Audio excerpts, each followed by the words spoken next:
Assalamualaikum warahmatullahi wabarakatuh. Alhamdulillah. Alhamdulillahi rabbil alamin. Wassalatu wassalamu ala ashrafil anbiya'i wal mursalin wa ala alihi wa sahbihi ajma'in. Amma ba'du. Puja dan puji syukur kita panjatkan kehadirat ilahi Rabbi yang masih memberikan kita nikmat iman dan nikmat Islam, nikmat kesempatan dan nikmat kesehatan. Sepatutnya lah kita mengucapkan Alhamdulillahirabbil alamin. Kemudian tidak lupa salawat bertangkaikan salam ke ruh baginda Nabi Muhammad SAW dengan berlafazkan Allahumma salli ala sayyidina Muhammad wa ala ali sayyidina Muhammad. Rabbi shrah li sadri wa yassir li amri wahlul 'uqdatam min lisani yafqahu qawli.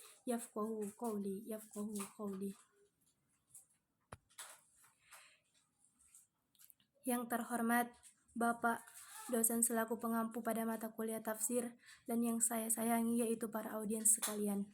Sebelumnya perkenalkan, nama saya Rohimakumala Harahap. Di sini saya ingin menyampaikan mengenai tugas saya yaitu tafsir Quran surah An-Nahl ayat 125. A'udzu billahi minasyaitonir rajim. Bismillahirrahmanirrahim.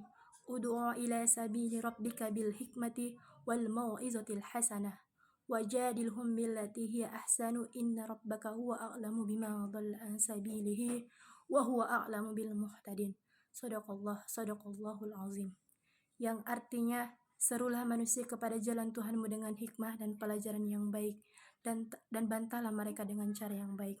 Sesungguhnya Tuhanmu dialah yang lebih mengetahui tentang siapa yang tersesat dari jalannya, dan dialah yang lebih mengetahui siapa-siapa yang mendapat petunjuk. Quran Surah An-Nahl ayat 125. Dalam ayat ini Allah Subhanahu wa Ta'ala memberikan pedoman kepada Rasulnya tentang cara mengajak manusia ke jalan Allah. Yang dimaksud jalan Allah di sini adalah agama Allah, yakni syariat Islam yang menurunkan kepada Nabi Muhammad SAW. Allah meletakkan dasar-dasar seruan untuk pegangan bagi umatnya. Dasar-dasar seruan itu yaitu yang pertama, seruan itu dilakukan dengan hikmah. Hikmah mengandung beberapa arti, yaitu yang pertama berarti pengetahuan tentang rahasia dari faedah segala sesuatu. Pengetahuan itu sesuatu yang dapat diyakini keberadaannya. Kemudian makna hikmah di sini yaitu perkataan yang tepat dan benar yang menjadi dalil atau argumen untuk menjelaskan, menayangkan, batal atau meragukan. Kemudian makna lain dari hikmah di sini yaitu bahwa kenabian itu dapat mengetahui hukum-hukum Al-Quran, paham Al-Quran, takut kepada Allah, benar perkataan dan benar perbuatannya. Arti yang paling tepat dan dekat dengan kebenaran adalah arti yang pertama, yaitu pengetahuan tentang rahasia dan faedah sesuatu, yang mana pengetahuan itu memberi faedah atau manfaat. Kemudian yang selanjutnya yaitu Allah menjelaskan kepada Rasulnya agar seruan itu dilakukan dengan mau'idhah hasanah atau pengajaran yang baik, yang diterima dengan lembut oleh hati manusia tapi berkesan di dalam hati mereka.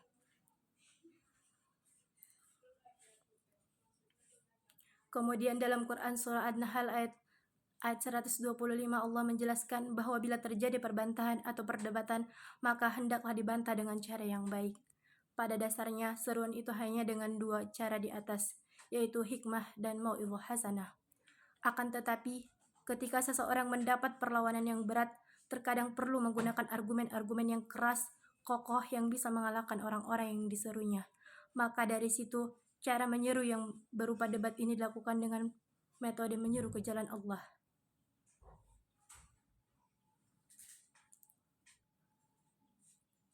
Debat itu aslinya bukan merupakan bagian dari metode untuk menyeru, akan tetapi dia hanyalah sebagai alat alternatif ketika seseorang dalam kondisi terdesak setelah tidak berhasil menerapkan dua cara tersebut sebelumnya. Salah satu contoh perdebatan yang baik adalah perdebatan antara Nabi Ibrahim dengan kaumnya yang kafir, yang mana perdebatan tersebut bisa membawa berpikir untuk memperbaiki kesalahan mereka sendiri sehingga mereka menemukan kebenaran. Tidaklah baik memancing lawan dalam berdebat dengan kata-kata yang tajam, karena hal itu dapat menimbulkan suasana yang panas. Sebaliknya juga, hendaklah diciptakan suasana yang nyaman, santai hingga tujuan dalam perdebatan untuk mencapai kebenaran itu tercapai. Allah Subhanahu wa Ta'ala menjelaskan bahwa ketentuan akhir dari segala usaha dan perjuangan itu ada pada Allah. Hanya Allah lah yang bisa menganugerahkan iman kepada seseorang. Dialah yang lebih mengetahui siapa di antara hamba-hambanya yang tidak mempertahankan fitrahnya atau beriman kepada Allah dari pengaruh-pengaruh yang menyesatkan hingga jadi tersesat. Dan Allah juga lah yang maha mengetahui di antara hamba-hambanya yang fitrah insaniyah tetap terpelihara sehingga terbuka hatinya untuk menerima petunjuk atau hidayah dari Allah Subhanahu wa Ta'ala. Kemudian yang selanjutnya yaitu tafsir Quran surah An-Nahl ayat 125 menurut tafsir Al-Misbah.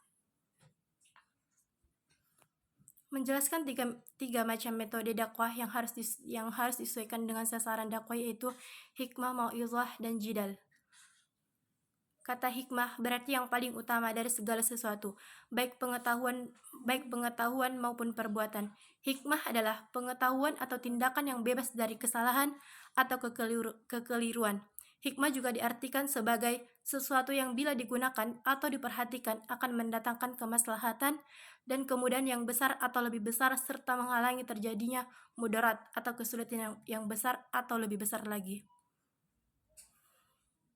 Dapat kita simpulkan bahwa hikmah adalah cara seseorang dalam berdakwah dengan materi yang bersumber dari Al-Quran dan As-Sunnah yang menghasilkan kebenaran yang tidak diragukan lagi, yang dalam isi dakwahnya dan kemampuan berdakwah dengan melihat kondisi atau keadaan orang yang kita dakwahi, sehingga apa yang kita sampaikan sesuai dengan kebutuhan dan tingkat kecerdasan yang dimilikinya. Kemudian kata al-mau'izah diambil dari kata wa'azah yang berarti nasihat.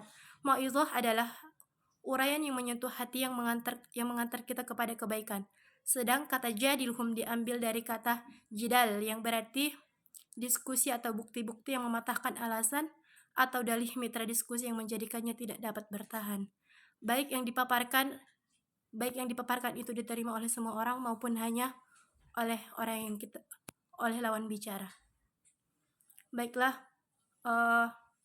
kemudian yang selanjutnya yaitu menurut Quraisy Shihab, mau'izah artinya itu dapat mengena hati sasaran bila yang disampaikan itu disertai dengan pengamalan dan keteladanan dari yang menyampaikannya. Inilah yang bersifat hasanah. Kalau tidak demikian, maka sebaliknya, yakni yang bersifat buruk, dan ini yang seharusnya dihindari. Dapat kita simpulkan bahwa mau'izah adalah bentuk berdakwah dengan memberikan nasihat dan peringatan yang secara baik dan benar. Perkataan yang lemah lembut, penuh dengan keikhlasan, menyentuh hati dan menggetarkan jiwa sasaran untuk menerima. Mengenai jidal, Quraisy Shihab menjelaskan bahwa jidal terdiri dari 3 macam. Yang pertama yaitu jidal buruk, yakni yang disampaikan dengan kasar, mengundang kemarahan lawan, serta menggunakan dalih-dalih yang tidak benar. Kedua yaitu jidal baik, yakni yang disampaikan dengan sopan serta menggunakan dalil-dalil atau dalih walau hanya yang diakui oleh lawan. Kemudian, jidal yang ketiga yaitu jidal terbaik, yakni yang disampaikan dengan baik dan dengan argumen yang benar lagi membungkam lawan.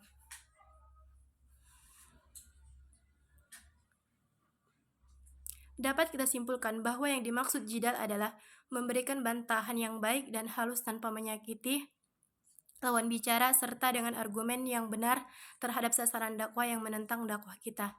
Dalam proses pendidikan, jidal di sini mengandung makna sebagai proses penyampaian materi melalui diskusi atau bertukar pikiran dengan menggunakan cara yang terbaik, sopan santun, saling menghormati, dan saling tidak arogan.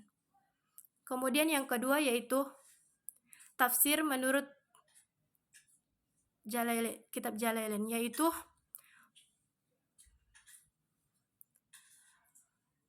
A'udzu billahi minasyaitonir rajim. Bismillahirrahmanirrahim. Ud'u ila sabili rabbika bil hikmati wal mau'izatil hasanah wajadilhum billati hi ahsanu inna rabbaka huwa a'lamu bima dhalla an sabilihi wa huwa a'lamu bil muhtadin. Shadaqallahul azim.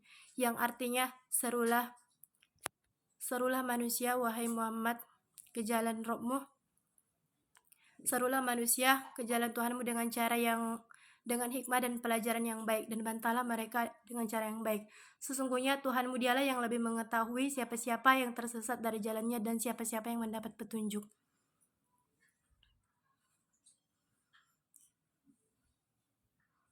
Dalam Quran Surah An-Nahl ayat 125, Allah Subhanahu wa Ta'ala memberikan pedoman kepada Rasulnya tentang cara mengajak manusia ke jalan Allah. Jalan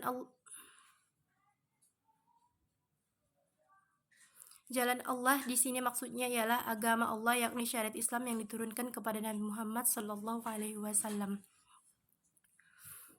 Meletakkan dasar-dasar dakwah untuk pegangan bagi umatnya kemudian hari dalam mengemban tugas.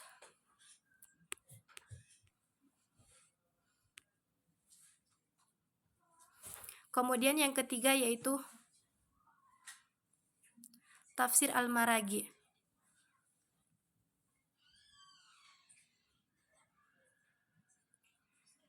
Serulah kepada jalan Tuhanmu dengan hikmah dan pelajaran yang baik, dan bantalah dengan cara yang baik. Wahai Rasul, serulah orang-orang yang kau utus kepada mereka dengan cara menyeru kepada syariat yang telah digariskan oleh Allah bagi makhluknya melalui wahyu yang diberikan kepadamu, dan memberi mereka pelajaran dan peringatan yang diletakkan di dalam kitab-kitabnya sebagai hujjah atas mereka, serta selalu diingatkan kepada mereka seperti diulang-ulang seperti di dalam surat ini, dan bantahlah mereka dengan bantahan yang baik daripada bantahan lainnya, seperti memberi maaf kepada mereka jika mereka mengotori kehormatanmu, serta bersikaplah lemah lembut kepada mereka dengan menyampaikan kata-kata yang baik.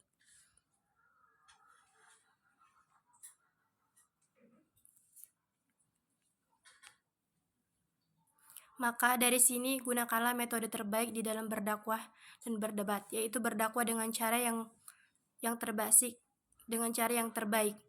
Adapun pemberian petunjuk atau penyesatan serta pembalasan atas keduanya kita serahkan hanya kepada Allah Subhanahu wa Ta'ala semata, bukan kepada selainnya, sebab dialah yang lebih mengetahui tentang keadaan orang yang meninggalkan kesesatan karena ikhtiarnya yang buruk, dan tentang keadaan orang yang mengikuti petunjuk karena dia mempunyai kesiapan yang baik.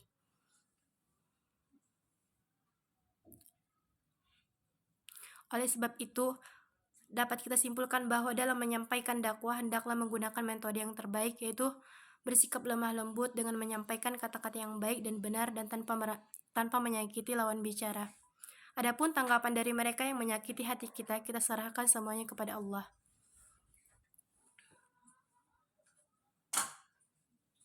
Baiklah, mungkin cukup sekian yang dapat saya sampaikan. Saya mohon maaf apabila banyak terdapat kejanggalan dan kesalahan. Kepada Allah saya mohon ampun, dan kepada para audiens sekalian saya memohon maaf. Akhirul kalam, Assalamualaikum warahmatullahi wabarakatuh.